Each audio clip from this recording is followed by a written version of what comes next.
Hi guys, in this video I'm going to explain how to analyze the video and to find out the velocity, acceleration and so on. So first of all you need to use your digital camera and shoot a video clip. So here you go, this is the video clip I made and imported into iMovie HD. So if you play you can see. So that's the video. Now I already cut the beginning and the end. There's only have one very short clip showing the glide move across my screen. So if you play like frame by frame, so that's the way you can locate the position of the glide at specific times. Okay, I actually started with frame 1. So you can see this frame 1, number 1 here. So and then you can record the position. Another thing you can do is you actually can go to the edit of your iMovie. So you can do this one, create a still frame, which I already did. So let's come back to see this. So I do have one frame created, so that's frame 1, and then this is the position of frame 2. Now you can see the position changed, and then I move all the way to frame 29. So also you can record the position and frame 30 of all this position. Okay, now let me go back to here to record all the frames. So what I did for frame 1, so I picked the frame 1, the position was 56. Actually 56 is going to be the millimeter. Okay, and then the frame 2, the position was 60 millimeter. And then I skip all the frames because I only want to find out the velocity between 1 and 2 frames. So and then I jump to frame 29. I got the reading is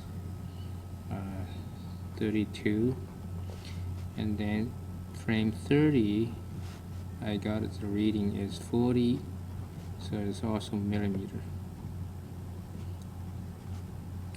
Now you're probably wondering why this is only 32. If you go back to the iMovie, let's check this. So on the frame 29, see I got about 32. It's actually 1332, but I don't need to worry about that because I only need to find out the change in position. That means the difference between frame 29 and frame 30. So you can see I only interested in the displacement between frame 29 to 2030, and of course same thing, I'm interested also in the displacement between frame 1 and frame 2. Okay, so let's go back to the data I collected. So and then I can find out the average velocity between 1 and 2 frames. So I put a bar indicating that's the average velocity. So it's going to be the displacement, which is the difference in position. So I use 60 minus 56. So the units is going to be millimeter. Since it's millimeter, right? So I will use times 10 to the negative 3 and change it to meter. And then the time is just frame 1 to frame 2. So that's the time is 1/120. Now probably you're wondering why it's 1/120. Is because I used my high-speed camera. So each frame only takes 1/100 second. So your video camera regular one is only frame per second. So your time between two adjacent frame is going to be 1/30 seconds. Okay, so if you like my camera, so feel free to ask to use it. Okay, and then I can calculate this. It's 0.48 meter per second, and we do the same thing for the frame 29 to 30. So the average velocity between 29 to 30 is going to be, you can see we all use same thing, like the 40 minus 32 and times 10 to the negative 3 meter divided by 1/120 second. So this is like second, right? So you can see this is going to be 0.96 meter per second.